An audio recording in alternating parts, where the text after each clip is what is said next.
Hey guys, back with me again in this channel. So on today's tutorial, I'm gonna show you how you can edit your subtitles on CapCut with stroke and shadow effects. So first, you need to add a video with, of course, with conversation or narrations like this.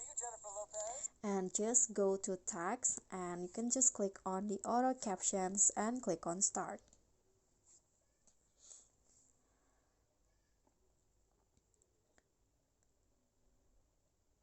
Okay, so in here just click on the subtitles and go to style. Then you can change the font to your favorite one.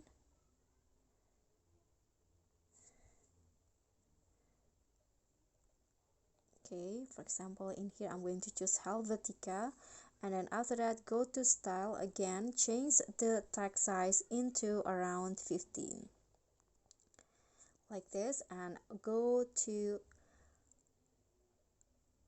stroke, and now select the black color and set the thickness around 66. Okay, and then go to shadow and then just click on the black here. I'm going to set the distance to around 20. And now you are done. Just click on a check icon, so your subtitles will now look like this. Okay guys, so that's all from me. Thank you guys so much for watching. Don't forget to like, comment, subscribe, and also click on the thanks below. Bye.